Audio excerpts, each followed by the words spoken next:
In my last episode, I had a great conversation with Michelle Davis. It was interesting as we talked about how you can be successful in a role and still be outgrowing it. That's a tension many people don't know what to do with. Maybe, in your mind, success is supposed to mean staying. It's supposed to mean you've found the right place and that you've figured it out. And maybe even that you just keep going doing that thing. What happens when success isn't what you thought it was supposed to be? Hi, I'm Becky. Welcome to Short Story Long. In this podcast, we discuss ways you can integrate who you are into how you lead. Today, I am offering strategies for building your skills as a leader. Let's break down what's important as you evolve into what's next. Leadership growth comes from recognizing subtle misalignment before it becomes a crisis. Making a clear decision to move toward what matters and building the confidence to lead from who you are rather than performing who you think you need to be. So when something starts to feel off and it doesn't make sense, maybe there's no failure to point to and no clear reason to leave. There's just this quiet awareness that the role that once fit just doesn't fit the same way anymore. For many of us, that's when we hesitate. Not because you lack ambition, but because you've been taught to wait for a stronger signal, something obvious or that justifies the change. Sometimes the need for growth shows up as success that no longer stretches you. Are you willing to pay attention to that? When talking with Michelle, it made me think about how many leaders stay in roles that are technically working, but internally something has shifted. It's not dramatic, not in a way that would justify a big decision to anyone else. It's just enough to create that steady question in the background. Michelle described reaching a point where she was doing good work, she had built something meaningful, and still started to wonder about her impact and her connection to the work. That stood out because it's not the kind of moment most people recognize as an inflection point. It's easy to dismiss and easy to push aside. It also made me consider how often leaders wait for clarity to become undeniable before they take action. Michelle didn't do that. She talked about making a decision, even though that's something she tends to take her time with, and she trusted herself enough to explore what might be next. The other piece that stayed with me is how she described leadership feeling different now. It was less about performing and more about being settled in who she is. That shift means everything to her. It changes how decisions are made, how people are led, and how much energy gets spent trying to prove something versus actually contributing. From that conversation, there are a few things that really stood out to me that I wanted to go deeper into. One of those is even recognizing that misalignment. Because staying in a role long after it stops fitting happens a lot. What may not be obvious is when it's you. On paper, everything still works, so you aren't quite noticing it yet. Your title may be right, and your responsibilities are familiar and practiced. From the outside, nothing is obviously wrong, but internally, something shifted. The work starts to feel heavier than it used to, and decisions take more energy. Sometimes those conversations are off. Even when they go well, they feel a little bit awkward. There's a quiet friction that didn't exist before. You aren't feeling like you're failing, but it's something that's drawing your attention. That's the moment you might try and override and explain it away.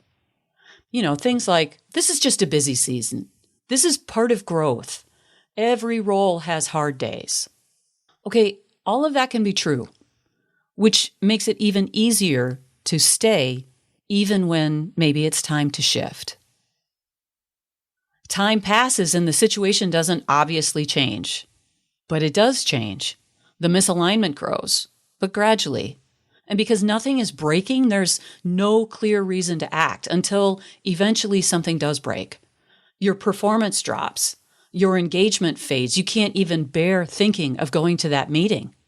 Relationships get strained, or in some situations, the decision gets made for you with a timing that you didn't choose. Waiting that long removes a lot of options. When the misalignment is addressed early, there's space to think clearly. And you can have honest conversations. You can try to redefine the role or shift responsibilities to make a thoughtful exit or change. Then the decision is proactive. When it's delayed, the decision becomes reactive. It's driven by frustration, exhaustion, or urgency. And those are not the conditions that lead to strong choices. The real challenge is that misalignment doesn't come with a formal announcement. It shows up in all of these subtle signals. It's that lack of energy for work that I was talking about, a sense that strengths are no longer being used in the right way. You're just sort of plodding along and dragging yourself through the day. And it's a growing disconnect between what you value the most and what you're being asked to do. Those signals, they're easy to ignore because they don't actually demand action. They are information. This strong leadership includes paying attention to that information, even when it's inconvenient. Okay, maybe especially when it's inconvenient. Michelle was reflecting on her experience with working independently and how she was enjoying it for a good amount of time. And then she was lonely. It was hard working for herself. She started to wonder how much of an impact she was really having. And so she started to consider that she might need to pivot. Staying too long in the wrong role isn't a commitment to resilience. It's often a delay in making a necessary decision. Several years ago, I was speaking to someone who was in an incredibly tough situation. The work was overwhelming, but that wasn't new. What was different was how his leadership was treating him. And it was rough. He'd had a long career in that same industry. He knew his stuff well.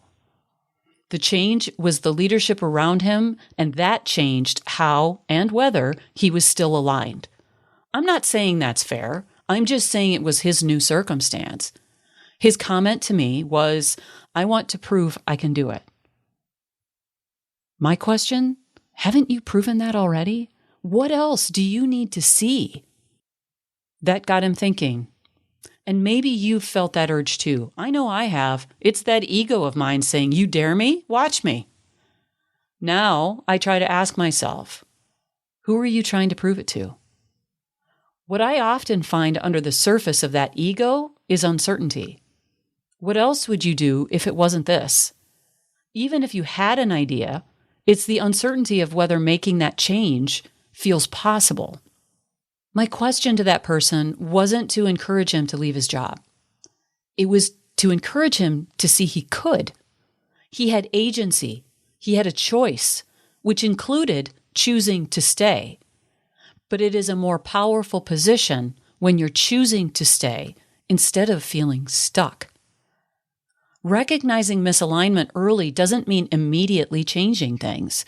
It means getting honest about what's different and what needs to happen next. It creates the chance to move with intention instead of waiting for fate or someone else to choose for you. I often talk about making decisions with incomplete information.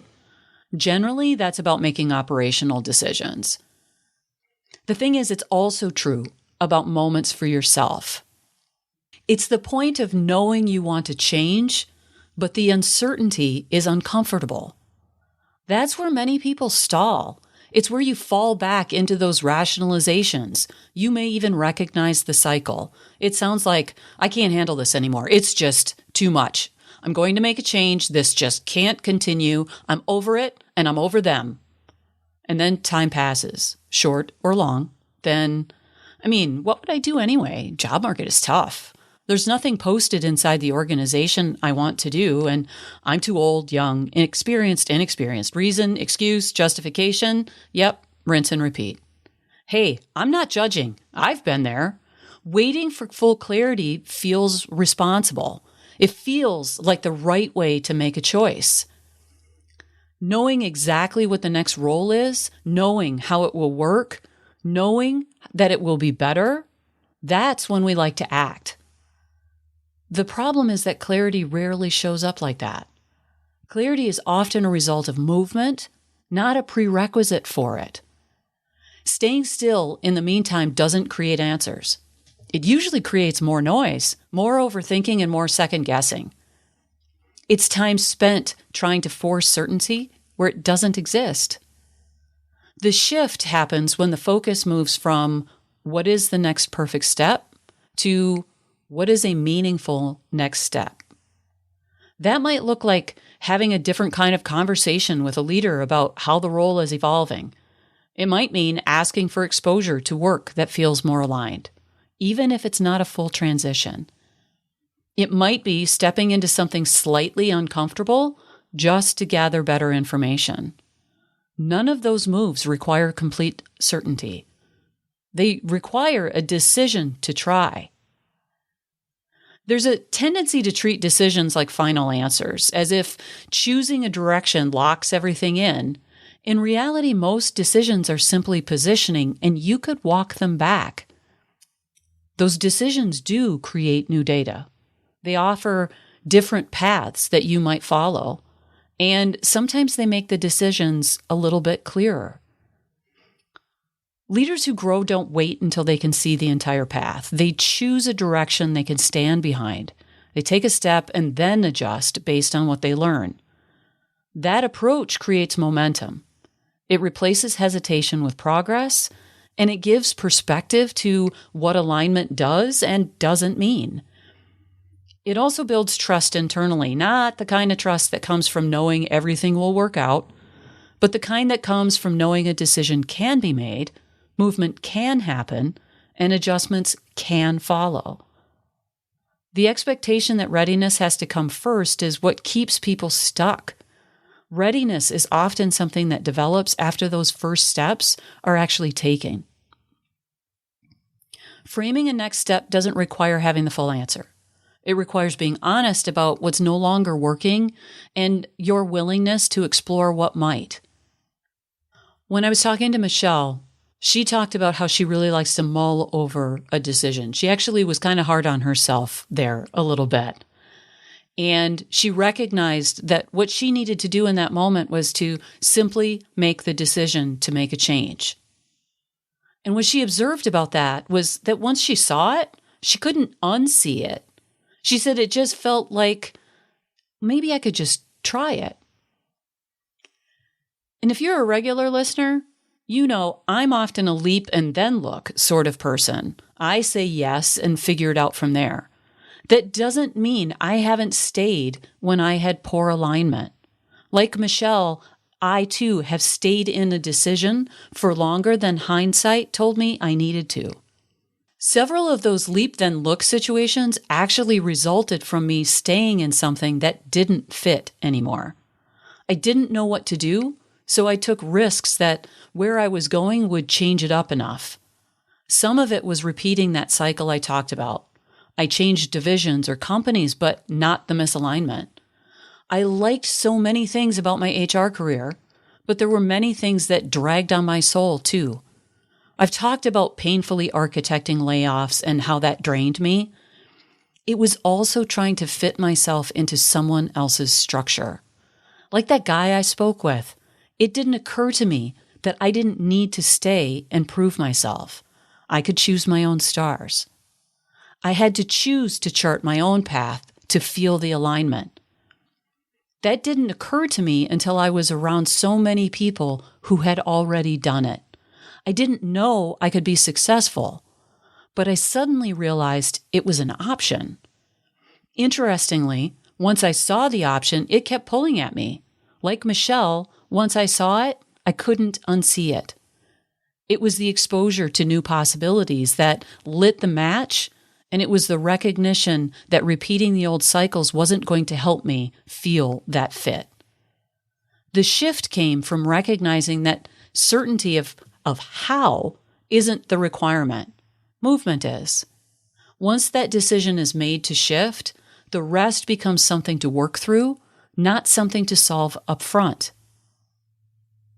Sometimes we have this assumption that before stepping into a new role, leading at a higher level, or taking on something unfamiliar, there should be a sense of readiness, a feeling of certainty, proof that the capability is already there.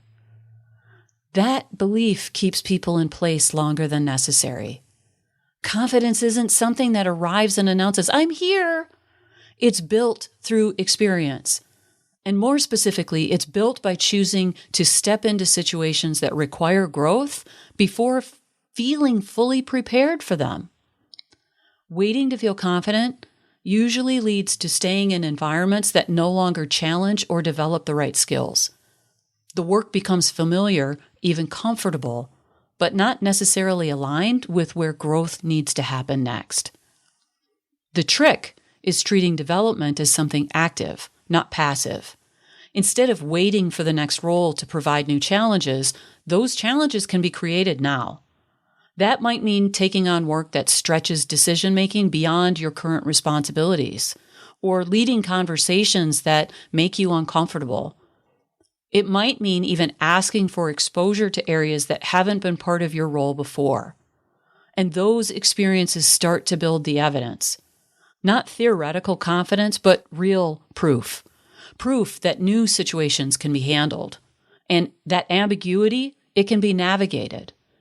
Those skills can expand when they're actually used and not just considered. That's where your belief in your capabilities actually starts to strengthen.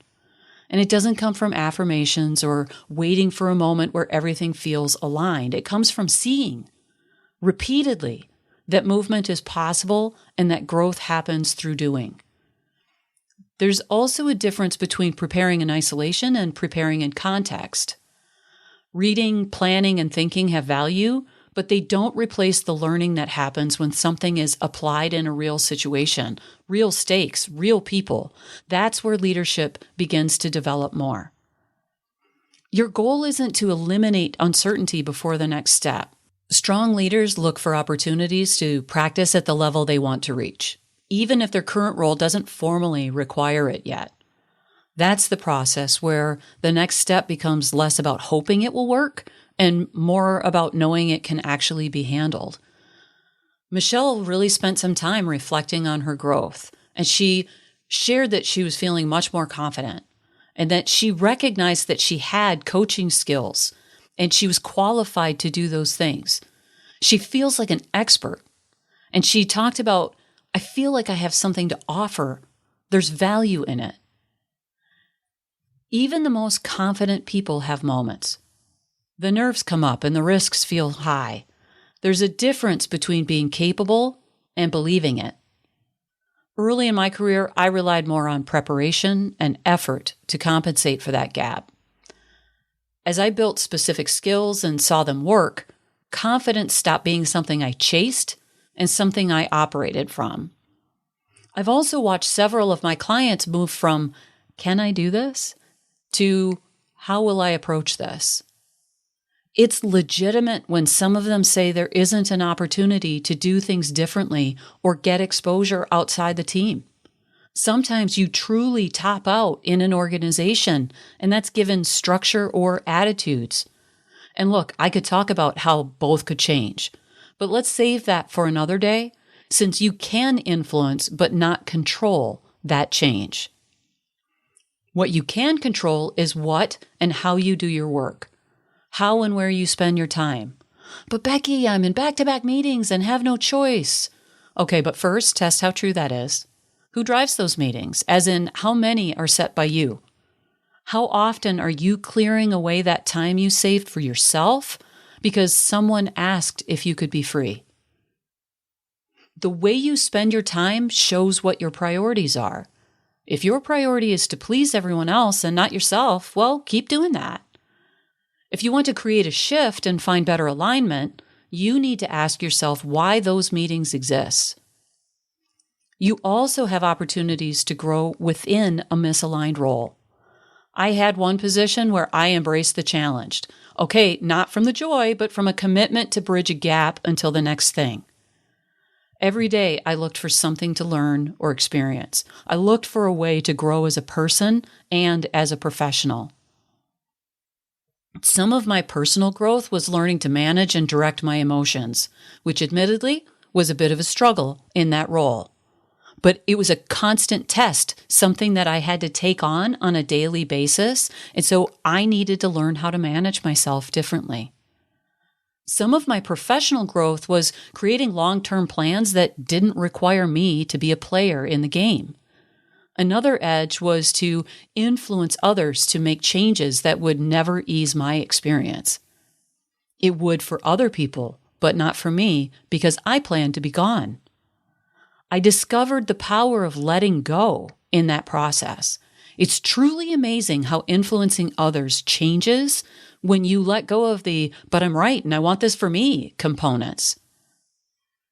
If you are misaligned, think about the areas that would help you in that place you want to be. What is the knowledge and skill that you need to gain or grow to get to that place? Incremental growth is still growth. And sometimes you find that each small step builds, and suddenly there's movement because you are tuned into it. Okay, so what am I saying in all this? I'm saying what I always say. Lead as you. Yes, show up as your whole self in those moments when you can. That's great if and when you can do it. The work is leading as you when you have to hold back on some of those whole self components. Even now, I own my own practice. I choose my clients as much as they choose me. I'm still not operating as my whole self every day. Other people are involved in my work, and I choose to integrate their style with mine, too. Leading as you means that you know who you are and feel settled in that. You recognize when you feel a bit off, and when those patterns keep coming, showing you that it's not just a phase. Michelle talked about how it feels to be aligned. She talked about how it was more settled within herself to be in this different role. She talked about how leadership doesn't feel like I need to perform it. It's just who I am.